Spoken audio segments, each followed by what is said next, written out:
সম্প্রতি কাল থেকে নিউজ ফিডে দেখতেছি যে পলাশ নামের একজন পুলিশ অফিসার আত্মহত্যা করেছেন পারিবারিক ঝামেলার কারণে। কেউ বলছে মায়ের দোষ, আবার কেউ বলছে বউয়ের দোষ। তাদের নিয়ে অনেকে অনেক রকম ভিডিও বানিয়েছেন। তার সেখানে কমেন্টের মধ্যে তাদের আত্মীয় অথবা তারা তো বাসায় থাকতো, তো বাসার মানুষরা মানে বিভিন্ন মানুষরা যারা তাদেরকে চিনতো তারা কমেন্ট করেছে। সব কিছু যদি মিলাই দেখতে হয় তাহলে এখানে দেখা যাচ্ছে যে শাশুড়ির দোষটাই সবচেয়ে বেশি ছিল। তাদের মা ছেলের সম্পর্ক অনেক ভালো ছিল, অনেক গভীর ছিল, কিন্তু এত ভালোবাসা থাকার পরও কেন মা এত স্ট্রং? দেখে মনে হচ্ছে না তার কোনো গিয়া হয়েছে। একদম আজকে আমি দেখলাম মনে হয় উনি একদম স্ট্রং, মানে একদম ফ্রিলি কথাবার্তা বলতেছে, কোনো রিয়াকশনই নাই। মায়ের তো এই সময় এরকম অবস্থা থাকার কথা না, এত স্ট্রং থাকার কথা না। আমি বইয়েরটাও দেখেছি, বইয়ে অনেক কান্নাকাটি করতেছে, আর বইয়ের তো তেমন বয়সও হয় নাই, তার নাকি মাত্র 20 বছর। এখানে দেখতে গেলে সবচেয়ে বড় ক্ষতিটা হয়েছে বউয়ের, কারণ তার মায়ের জন্য তার অন্য ছেলে আছে, স্বামী আছে, কিন্তু তার বউয়ের জন্য, তার স্ত্রীর জন্য কেউ নেই। একটা মেয়ে স্বামী ছাড়া কত যে অসহায় সেটা একমাত্র সেই মেয়েটাই জানে যার স্বামী নেই। আমি এখানে ছোট্ট করে অল্প করে কিছু কথা বলতে চাই। একটা কথা কি জানেন, শাশুড়ি কখনো মা হয় না, বউ কখনো মেয়ে হয় না। এটা আমাদেরকে মানতে হবে, এটাই বাস্তব সত্য। কিন্তু আমরা এটা মানতে চাই না, যার কারণে এত বড় সমস্যা হয়, এতগুলা সমস্যা হয়, পারিবারিকভাবে সমস্যা হয়, সংসারের মধ্যে বিভিন্ন রকম ঝামেলা হয়, ঝগড়া হয়, শুধু এই কারণেই। এমনকি স্বামী স্ত্রীর মধ্যে অর্ধেক সমস্যা হয় শাশুড়ির কারণে। ছেলে বলে তুমি আমার মাকে তোমার মায়ের মতো দেখো না। একটা সত্য কথা কি জানেন, একটা মেয়ে তার শাশুড়িকে মায়ের থেকেও বেশি করে। যে মেয়েটা বিয়ের আগে সে কখনো ভাত রান্না করে নাই, কোনো কিছু করে নাই, এমনকি সে মায়ের মুখে মুখে তর্ক করতো, সে কখনো একটা কাজও করে নাই, তার মা তাকে এনে এনে খাবার খাওয়াইতো। যে মেয়েটা বাপের বাড়িতে একটা কাজ করতো না, সবার মুখে মুখে কথা বলতো, সেই মেয়েটাই বিয়ের পর দায়িত্বশীল হয়ে যায়, সংসারে সব কাজ করে, সবার সব কথা মুখ বুজে সহ্য করে। যে মেয়েটা তার মাকে কখনো কাপড় ধুয়ে দিইনি, ওষুধ এনে দেয় নাই, কখনো ভাত রান্না করে দেয় না, সেই মেয়েটা তার শাশুড়িকে সব কাজ করে দেয়, কাপড় ধুয়ে দেয়, ভাত রান্না করে, এমনকি খাওয়াই পর্যন্ত দেয়। তার শাশুড়িকে এক গ্লাস পানি পর্যন্ত নিয়ে খেতে হয় না, সেটাও পর্যন্ত সে এনে খাওয়াই দেয়। তাও বলে নাকি মেয়েরা শাশুড়িকে মায়ের মতো দেখে না। মেয়েরা মাকে এত পরিমাণ জ্বালায়, মা মেয়ের মুখের উপর একটা কথাও বলতে পারে না, 10টা কথা শোনায় দেয়, তাকে একটা কাজও করে দেয় না। তাও মায়েরা মেয়েকে এত ভালোবাসে, এত দেখতে পারে। কিন্তু সেই মেয়েটা যখন বউ হয়ে শাশুড়ির এত সেবা করে, এত কাজ করে, তাও সে শাশুড়ির মন পায় না। শাশুড়ি মানুষের ঘরে ঘরে যায় বলে বউ ভালো না, বউ আমার সেবা করে না, এটা করে না, ওটা করে না। ছেলেকে যায় বলে যে তোর বউ তো ভালো না, তোর বউ এরকম, তোর বউ এরকম, 4-5টা কথা বানায় বানায় বলে দেয়। তারপর শুরু হয়ে যায় ছেলে আর বউয়ের মধ্যে ঝগড়া। একটা মেয়ে তার মাকে যে পরিমাণ জ্বালায়, সে পরিমাণ যদি সে শ্বশুর বাড়িতে বিয়ের পর তার শাশুড়ির সাথে করে, 1 সেকেন্ডও তাকে শাশুড় বাড়িতে লাগবে না, লাত্তি দিয়ে ঘরে পাঠাই দিবে। এটাই বাস্তব। একটা মেয়ের বিয়ে নিয়ে হাজারো স্বপ্ন থাকে, কোনো মেয়ে এটা ভাবে না যে আমি বিয়ের পর ঝগড়া করবো, এটা করবো, ওটা করবো। তাকে এসব করতে বাধ্য করা হয়। আপনি খেয়াল করে দেখবেন বা খোঁজ নিয়ে দেখবেন, অথবা আপনার আশেপাশে দেখলে বুঝবেন যে মেয়েটা তার বাপের বাড়িতে কখনো একটা কথা পর্যন্ত বলে নাই, সেই মেয়েটা বিয়ের 2 বছর পর, 3 বছর পর ঝগড়া করতেছে।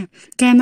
সে করে নাই, তাকে বাধ্য করা হয়েছে। যখন মেয়েটা নতুন নতুন বিয়ে হয় তখন তার অনেক স্বপ্ন থাকে, তাকে সবাই ভালোবাসবে, সে সবাইকে ভালোবাসবে, একসাথে মিলে ঝুলে থাকবে, কিন্তু সেটা হয় না। বিয়ের পর থেকে তাকে বিভিন্ন রকম ভাবে অত্যাচার, নির্যাতন, তাকে বিভিন্ন রকম ভাবে কথা শোনানো হয়, এমনকি তার পরিবার, তার মা বাবা সবাইকে গালিগালাজ করা হয়, কিন্তু সে মুখ বুজে সহ্য করে থাকে।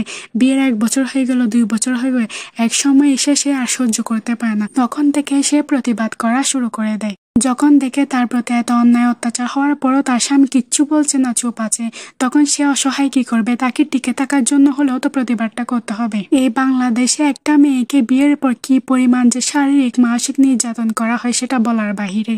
কিছু শাশুড়ি আছে, তারা মনে করে যে বিয়ের পর ছেলে বউয়ের হয়ে গেছে, ছেলে বউয়ের কথায় উঠে বসে, বউকে সবকিছু দিয়ে ফেলতেছে, ব্যাংক ব্যালেন্স, টাকা পয়সা, শাশুড় বাড়িকে সবকিছু দিয়ে ফেলতেছে। তার মাকে সে আর দেখতে পারবে না, ভালোবাসবে না, তাকে ঘর থেকে বাইরে করে দিবে। সে আর তার ছেলে আর তার কথায় উঠবে বসবে না, সে এখন বউয়ের হয়ে গেছে, বউ যা বলতেছে তাই শুনতেছে।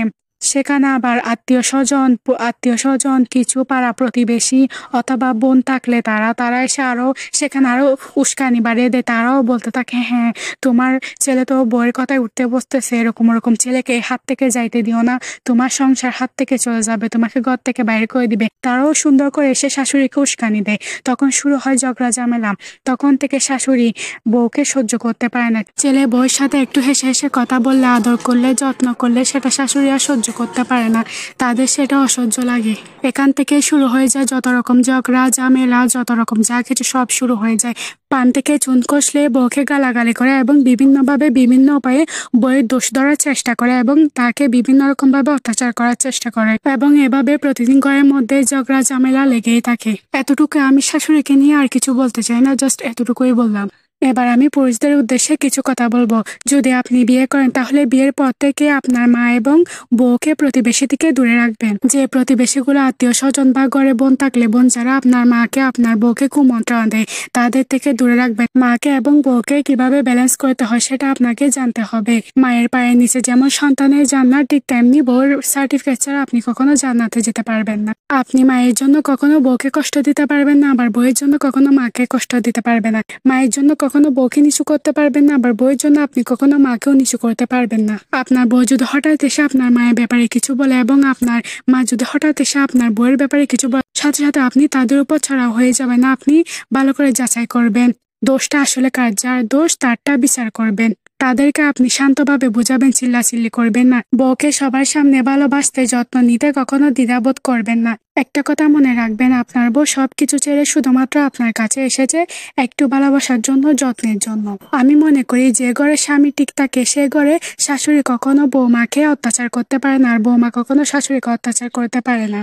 আমি অনেক মাকে দেখেছি সন্তানের জন্য কান্না করতে, আবার আমি অনেক স্ত্রীকেও দেখেছি স্বামীর জন্য কান্না করতে। তাই কাউকে কষ্ট দিবেন না। মার ভালোবাসা সম্মান মাকে দিন, বউয়ের ভালোবাসা সম্মান বউকে দিন।